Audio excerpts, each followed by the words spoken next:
मनुष्य जाति से महान नहीं होता, वह महान बनता है अपने कर्म और गुणों से।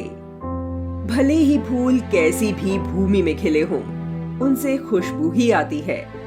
ठीक उसी तरह उच्च स्तरीय जीवात्माएं कहीं भी जन्म ले लें, उनके सद्गुणों की सुगंध चारों ओर स्वतः ही फैल जाती है। ऐसा ही एक अनुपम उदाहरण अपने जीवन से प्रस्तुत किया संत तुकाराम जी ने।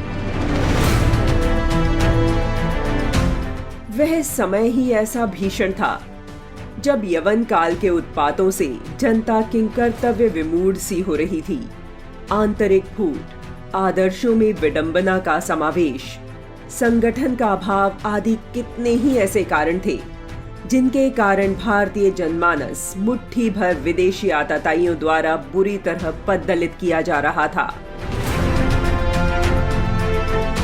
आए दिन उत्पीड़न और अपमान के इतने कड़वे घूंट पीने पड़ रहे थे कि चारों ओर अंधकार के अतिरिक्त और कुछ दिखाई नहीं पड़ता था। ऐसी परिस्थितियों में भारत की सनातन आध्यात्मिक धारा में एक महापुरुष का जन्म हुआ, जिसने धर्म और ईश्वर पर डगमगाती हुई निराश जनमानस की आस्था को पुनः सजीव कर दिया। संत तुकाराम का जन्म पुणे के निकट देहू में हुआ था। यह स्थान पवित्र नदी आलंदी से केवल 7 किलोमीटर दूर है। उनका परिवार पंढरपुर के विठोबा का भक्त था।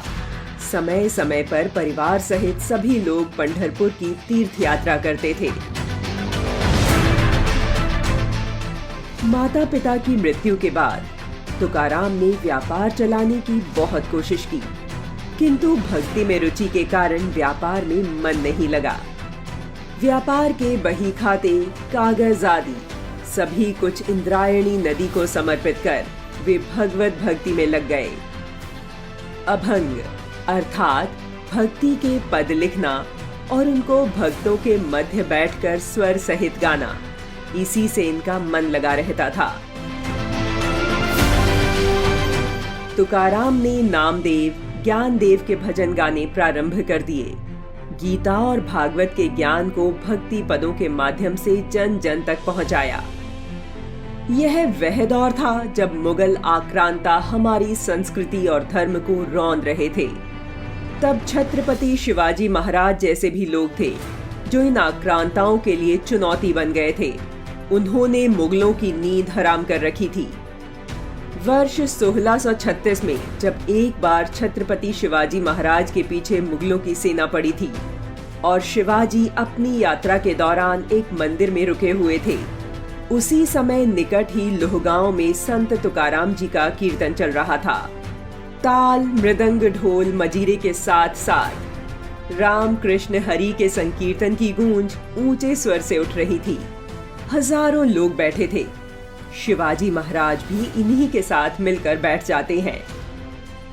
अब म्लेच्छों से जनमानस की रक्षा के लिए संत तुकाराम जी भगवान विष्णु से प्रार्थना कर रहे थे। हे प्रभु, बचाओ बचाओ, एक क्षण भी देरी मत करो।